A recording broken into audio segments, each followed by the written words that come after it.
guys, welcome back to my channel. It's your Jessica here today, and if you know wherein I'm filming in this spot, it's going to be some kind of like sit down / talk video. Today is going to be a video I found a question list for, and it's called the vinyl record collection tag. I'm only doing half the questions because there's like a lot from this tag. This is from Vinyl Engine blog some sort. So without further ado, let's just get into the tag. Okie dokie, so I'm not going to actually hold up any of my vinyls from my collection just to save time for me like holding up and then like getting lost and talking about the album. But the first question is, what is your most favorite record of all time? Maybe if you had to take one to a desert island for the rest of your life. Oh, I'm trying to think. I'm like looking at my record collection up here. Oh, probably Carpenters related or Bee Gees related or Andy related.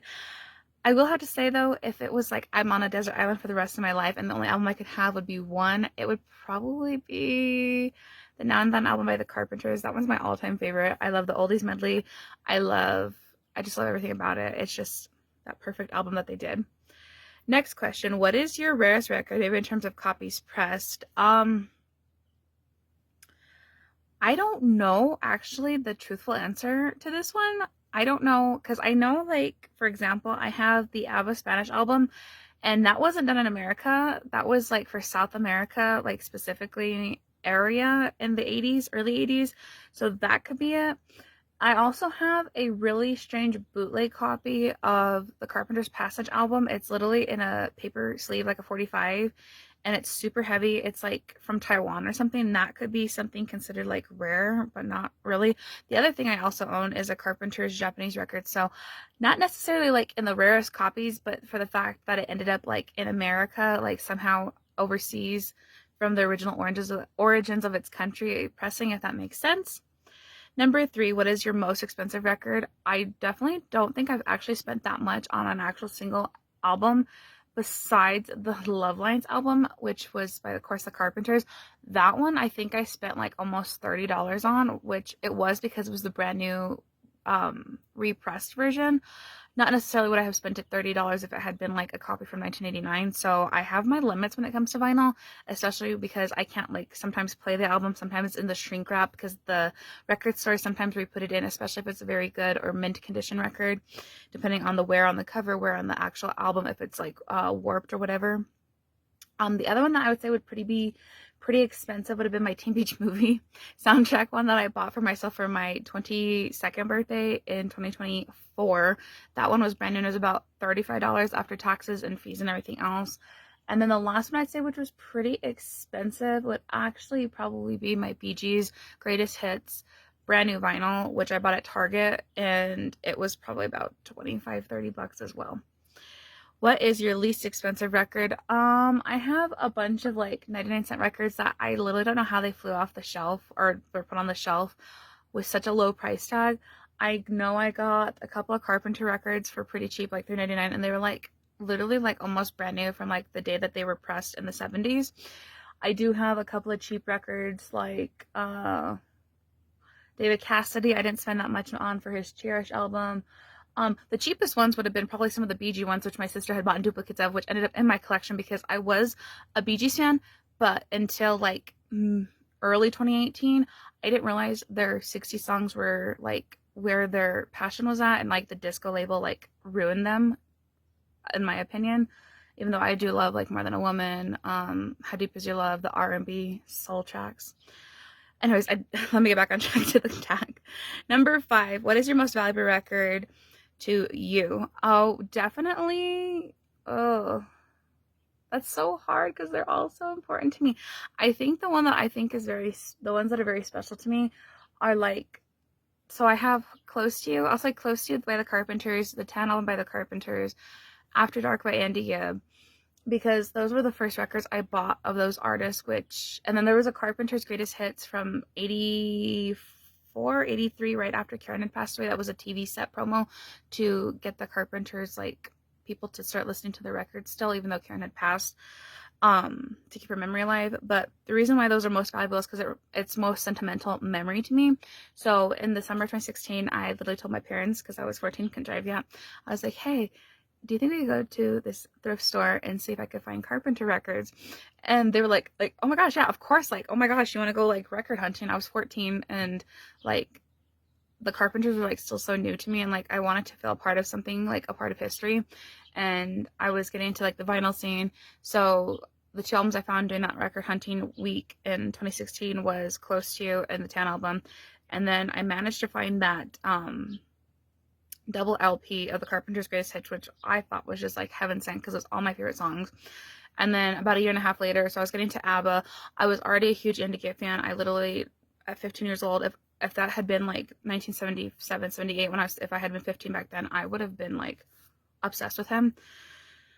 And we went to Charlie's, the local record store in Albuquerque, and I was hoping to find Flowing Rivers, but I didn't find it on LP, and that took me a while to find. For some reason, it took me quite a while to find that one.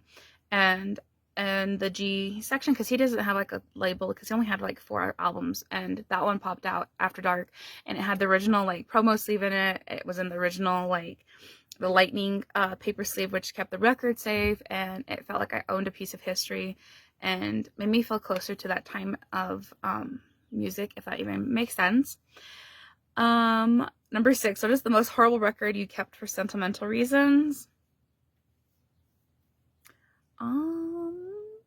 I don't know. I really feel like my record collection, well, I guess it's not horrible, but somebody would probably laugh if they went through my record collection. The most like bizarre one that could be considered in my collection would be the Donna Marie albums that I bought, just because I loved watching the episodes on YouTube of their show from the 70s. And if you look at me, I really don't think people would think that I would actually know the Osmonds or like the Osmond music or Marie Osmond specifically. So I wouldn't say worst, I would say just like strange maybe, for sentimental reasons, because it takes me back to a time where I wish I could have lived in that time, even though nothing was perfect. The 70s and the 80s and the 90s all had their issues, but like for me it just seemed more like a simple time without social media, without all this technology, even though I love making content and talking to you guys and like doing all this like technological stuff. But I feel like sometimes we all need to find like a little bit of like peace, and that's where I find it in the 70s music. Number 7. Which album do you own in the most formats, such as LP, 8-track, cassette, CD, digital download, reissue, etc.? That would have to probably be any Carpenters album or a Carpenters 45.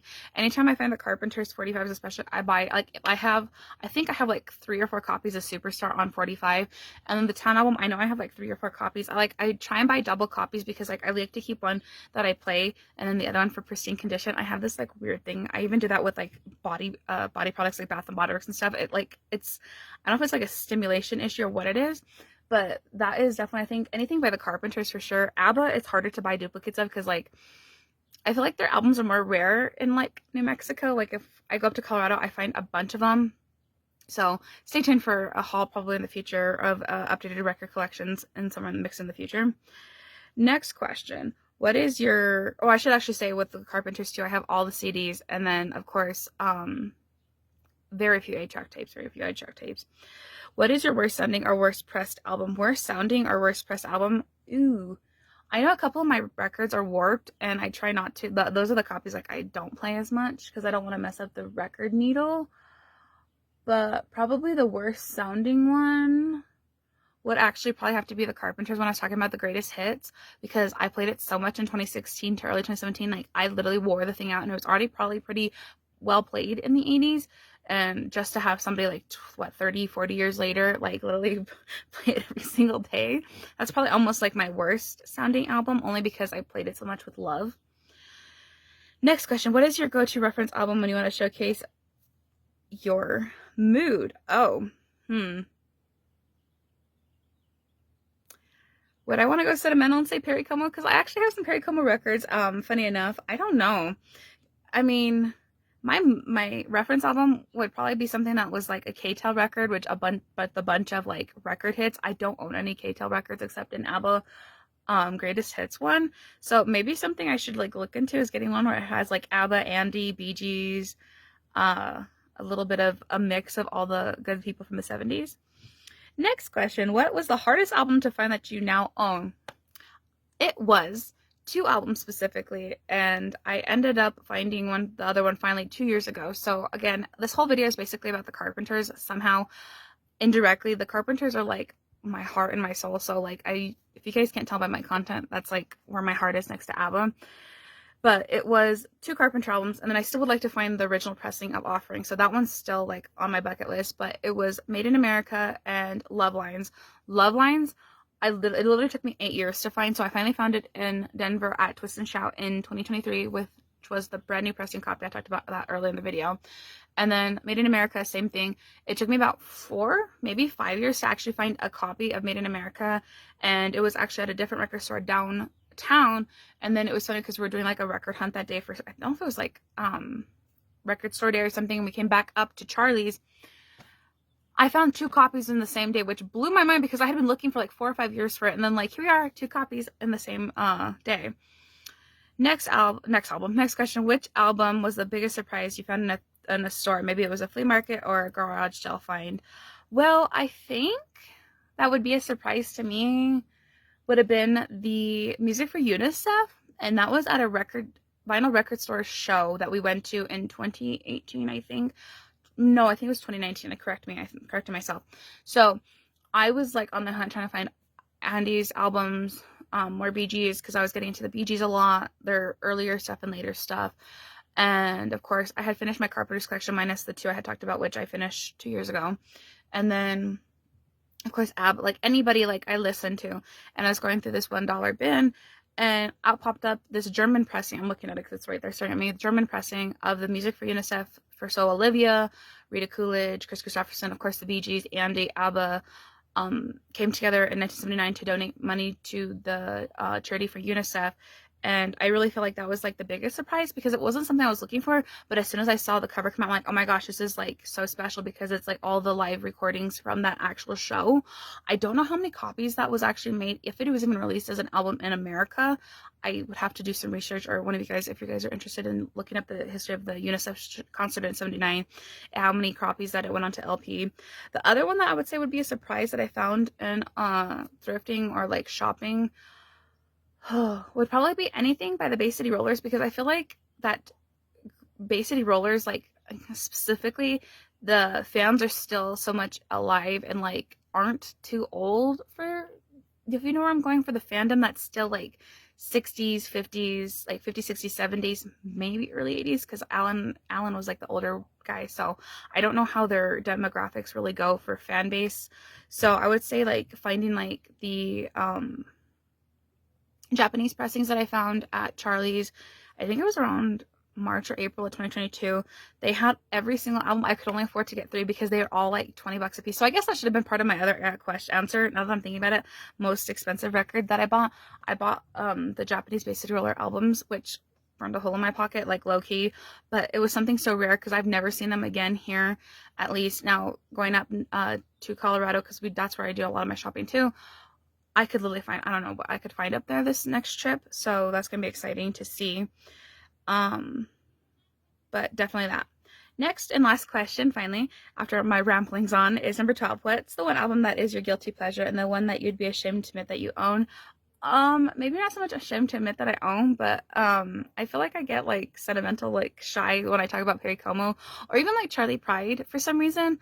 I feel like because it was more like my grandma's generation / my grandparents' generation, like not so much Perry Como, because like Perry Como's music was like 40s, 50s, but like Charlie Pride being like 60s and 70s, like that was my grandma's generation, early 80s, like his music as she grew up through then.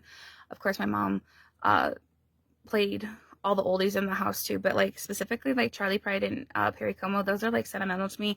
Remind me of a time that I didn't live in but wish I could have, if that makes sense. And they're guilty pleasures because it should be like a Perry Como song. Life should be like a Perry Como song, as cheesy as that sounds. But that is everything in the vinyl record tag. If you made it this far in this video, thank you guys so much for watching another video on my channel. Hopefully you guys liked this different perspective for a music video, kind of like sit down tag. I absolutely love doing tags. I feel like it connects us, and like you guys get to know more about me. You guys leave me comments and I get to know about you guys, especially about your music taste and stuff like that. But I'll catch you guys in one of my next videos, hopefully soon. Love you, bye.